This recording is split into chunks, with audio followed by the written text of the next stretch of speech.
নমস্কার। সোমনাথ ব্যানার্জি বাবু জিজ্ঞেস করেছেন যে কমিশন অ্যাপ্লিকেশানে কমিশনার যদি ভুলভাল রিপোর্ট করে তাহলে কি হবে, যদি পক্ষপাতমূলক আচরণ করে তাহলে কি হবে, কোনো ভুলভাল রিপোর্ট করলে কি হবে, ইত্যাদি ইত্যাদি অনেকগুলো কোশ্চেন উনি করেছেন। দেখুন, একটা কথা মনে রাখবেন যে আইনের ঊর্ধ্বে কেউ নয়, আমরা তো নয়, জজ সাহেবরাও নয়। সবাইকেই আইন মেনে চলতে হয়, আইন মেনে কাজ করতে হয়। হ্যাঁ, আইনের ব্যাপারে অর্ডার দিতে গিয়ে ভুলচুক হতে পারে, সেটা অন্য জিনিস, কিন্তু সবাই চেষ্টা করে আইনের মধ্যে থেকেই কাজ করতে। আইনের বিভিন্ন ব্যাখ্যা আছে, ব্যাখ্যাতে হয়তো কারোর কাছে ব্যাখ্যা একরকম, আরেকজনের কাছে অন্যরকম, কিন্তু তার মানে এই নয় যে জজ সাহেবরা আইনের দ্বারা বাইন্ডিং নয়। কারণ দেখবেন মাঝে মাঝেই বলে আইন কোথায় আছে এই ধরনের অর্ডার পাস করার, এই কথা কিন্তু জজ সাহেবরাও বলেন। ইচ্ছে করলে তো তারা সব কিছু অর্ডার পাস করে দিতে পারে, তারাও জিজ্ঞেস করে আইনে কোথায় প্রভিশন আছে এই ধরনের অর্ডার পাস করার। সুতরাং কমিশন অ্যাপ্লিকেশানে কমিশনার যদি আপনার বিপরীতে রিপোর্ট দেয় এবং মিথ্যে রিপোর্ট দেয়, ভুল রিপোর্ট দেয়, তখন আপনার প্রসিডিং হচ্ছে যখন কমিশনার ফিল্ড নোট তৈরি করবে, সেই ফিল্ড নোটে আপনাকে উইথ অবজেকশান বলে সই করতে হবে। আপনার অ্যাডভোকেটকেও তাই। আর কমিশনার যেটা হয়, ফিল্ড নোট হয় সকলের সামনে, এবং সকলের সামনে এটাকে সই করতে হয়। সই করার পরে উইথ অবজেকশান দিয়ে করলে আপনার যখন কমিশনার রিপোর্ট ফাইল করবে সেখানে আপনার স্কোপ থাকবে সেই রিপোর্টটাকে চ্যালেঞ্জ করার। সেই রিপোর্টটাকে চ্যালেঞ্জ করতে হলে যেরকম একটা প্রিলিমিনারি অবজেকশন দিয়েছেন, তেমনি আপনাকে একটা ডিটেল অবজেকশন তৈরি করতে হবে। সেটাকে বলা হয় exception to the commissioner report.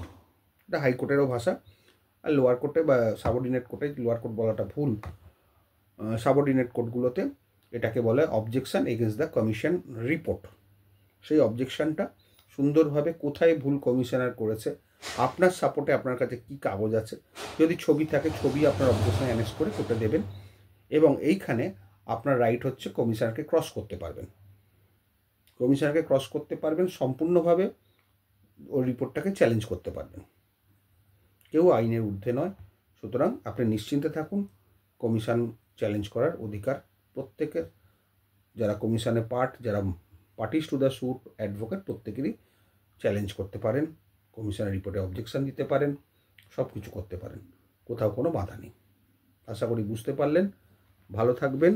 আর আরেকটা কথা বলে দিই, কমিশনটা কিন্তু অনেক রকমের কমিশন হয়। একটা হচ্ছে অর্ডার 39 রুল 7, যেটা লোকাল ইন্সপেকশন হয়। একটা হচ্ছে অর্ডার 26 রুল 9, তার স্কোপটা আরেকটু বেশি। আরেকটা কমিশন হচ্ছে কমিশন অন উইটনেস। যদি অনেকে বয়স্ক লোক থাকে বাড়িতে, তারা কোর্টে আসতে পারে না, সেখানে কমিশন অ্যাপ্লিকেশান করতে হয় তার সাক্ষী নেওয়ার জন্যে। এইটা একটা হয়। আরেকটা কমিশন হয় আপনার ডকুমেন্টস প্রুভ করার জন্যে, আরেকটা কমিশন হয়। অনেক রকম অ্যাপ্লিকেশানস আছে, সেই অ্যাপ্লিকেশানগুলো প্রত্যেকটা কেসে আলাদা আলাদা তার তাৎপর্য আছে এবং আলাদাভাবে সেগুলো কাজ করতে হয়। তো কমিশন অ্যাপ্লিকেশান করলে সবসময় আদার সাইডকে কপি সার্ভিস করতে হয়। আদার সাইডের কথা কোর্ট শুনে তবেই কমিশনার অ্যাপয়েন্ট করেন, এবং কমিশনার অ্যাপয়েন্ট করলে কী কী পয়েন্টের উপর কমিশন হবে সেগুলো ডিটেল লেখা থাকে। এবং আপনি যখন কমিশন অ্যাপ্লিকেশান করবেন, কোন কোন পয়েন্টগুলো আপনি দেবেন, কোন কোন পয়েন্টের উপর কমিশন হবে, সেই পয়েন্টগুলো কিন্তু আপনাকেই আপনার অ্যাপ্লিকেশানে লিখতে হবে। এইভাবেই কিন্তু কমিশনটা হয়। ভালো থাকবেন।